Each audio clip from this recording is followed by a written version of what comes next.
So I've had a request to give a high-level brewing overview of the system and the process, so I'm going to use this video to do so. I've condensed it quite a bit down to 15 minutes, and we'll go from there. So don't forget to check out our low oxygen brewing website, where we have our paper methods of a low oxygen brew house that details all these brewing methods. The blog also has detailed articles on specific parameters.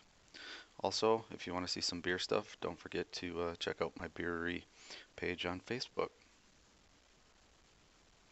We'll get right into it now. When the system's ready to brew, it takes a auto import from Beersmith, and this Beersmith import gives me all my parameters for the recipe. On the right, you can see me measuring grain and getting grain ready and adding grain to the mash tun after it's crushed. Like I said, all my recipe parameters were right there. Right now I'm screwing in my pH probes that are in process, and right now the system is filling itself, the hot liquor tank. It uses some proportional valves and flow meters to know the exact volumes. You'll see that the grain has been added to the mash tun, and it's going through purge cycles. The purge count is up at the top of the mash tun in the middle of the screen there. You can see 1 and 2. Right now it's purging all the lines and the vessels as well, so we can ensure a very low oxygen brewing process. So right now the hot liquor tank was boiling, and now it's cooling down to strike. We boil because boiling water has no oxygen. And once that is cooled back down and blanketed under nitrogen, then we underlet to the mash tun. So that underletting is going on. It's really slow. It's about 1 gallon per minute, and the grain and the mash tun have been purged to 0.25 ppm or 250 particles per billion of oxygen. And so right now it has been underletted, and we are ramping to our rests. You can see the mash tun pH is right around 5.3 on dough in. We're shooting for about a 5.4, and the system will dose sourgout automatically to maintain a mash pH of 5.4. So I'm employing a multiple beta or a multiple mash step rest here. I believe there's 5 steps if you include dough in. So right now we're getting to beta 1, and that's roughly 144 degrees. And what I like to do with the mash is specifically target those beta enzymes and those specific enzymes to get max fermentability, and then max body, max head retention, and all that stuff. So really pick apart those different enzymes and target them. So beta 1 rest was 20 minutes, beta 2 rest is 20 minutes, and I'm just stepping up really gently into the beta due to the half-life of the beta enzyme. You don't want to be too hot, so you want to come in nice and slow and then ramp up a few degrees. The system's pretty much hands off at this point. The hops have been loaded into the hop dropper. The grain was loaded into the tun. Everything else is pretty much hands off at this point. You'll see also as we get into the mash that pH is going to creep up a little bit, so we're at about 5.37, 5.38. Again, the target was 5.4. So we're really close. We've hit beta 3 at this point, which is about a 154, 153 rest, and that's going to be a 10-minute rest. Just because of the half-life of the beta enzymes, we've basically used them all up. So this 154 rest is to basically mop up any remaining. The mash pH is hovering. The mash DO is between 2 2 and 5, we'll call it, particles per billion, super low. We had a great purge of the grain in the mash tun, so everything is working well. The mash tun is sealed, so it is in its own inert environment. We ramp up to the alpha rest here, which is a 163, 164 rest, and we hold that for 30 minutes. That's to help with alpha amylase and to get some body and head retention. And so we hold that for 30 minutes. You'll see that now that the mash pH has crept up right around 538, 540, which is perfect, which is where we were shooting for. Mash tun DO is really low. Again, what we're shooting for. And just playing around with some settings here. On the bottom of the screen, you can see my micromotion mass flow meters giving you the real-time gravity.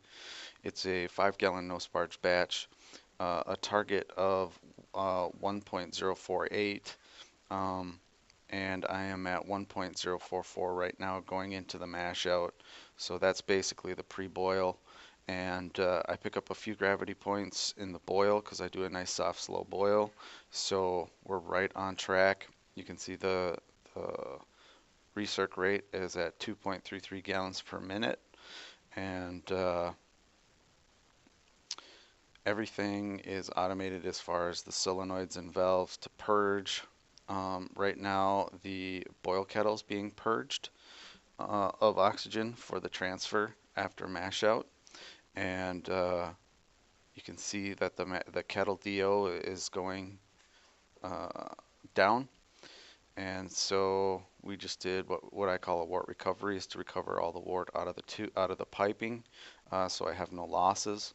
And so right now we're starting to underlet into the boil kettle, and you'll see that the mash tun DO the kettle DO is super low, and the mash tun pH is right around where it was with the mash. So once that gets underlet to the boil kettle, we'll come to a boil. It's a 60-minute soft boil. I get about 2% boil off because that is covered as well. It has a 3-inch triclover that it boils out of, so it's very consistent and contained. It's a 3750 watt boil coil that is set at 40%, and like I said, I believe that nets me 3% to 4% boil off and a nice soft boil. So you'll see we're already down to 30 minutes in the boil.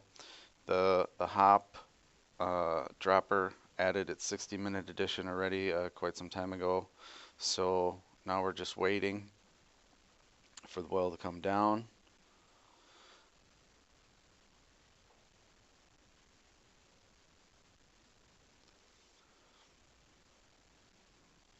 Other things to note, it hasn't flown through, or it hasn't flowed through the micromotion mass flow for the boil yet.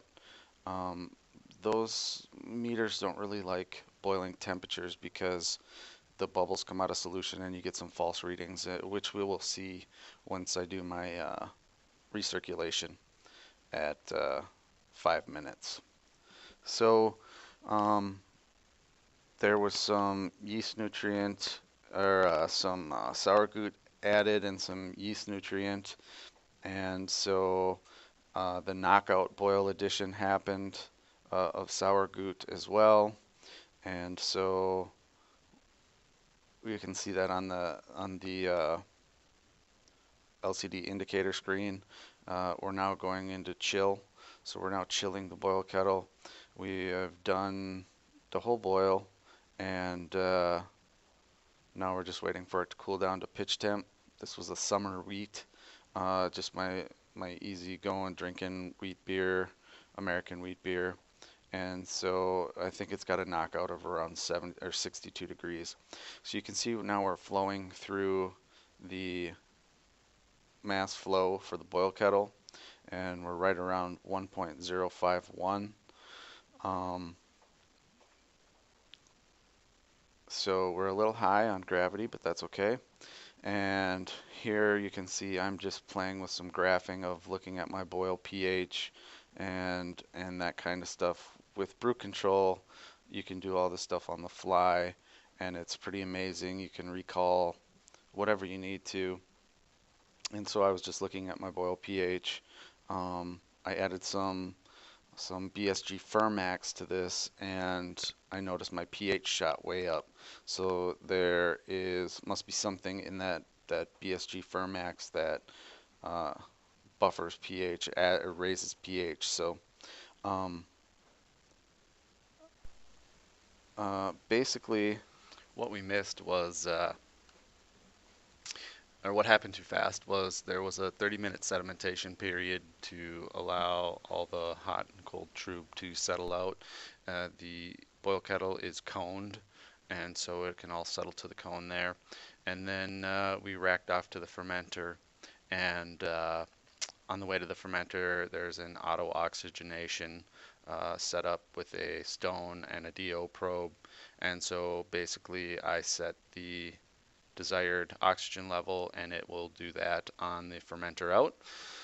Once that's done, all I have to do is lift the grain, which I keep in a custom mesh bag, kind of like a brew in a bag, but much finer. So I do get some mash filtration. I lift that bag out, and that leaves me with a clean mash tun. All I have to do is put the spray balls in, and the system will go into clean in place. So it was very fast and dirty, uh, but hopefully this gives some insight into what happens and what I do for a brew day. If there is a desire, I can definitely lengthen this out and ramble on a little more in detail, but this is definitely a high level overview. Hope this helps.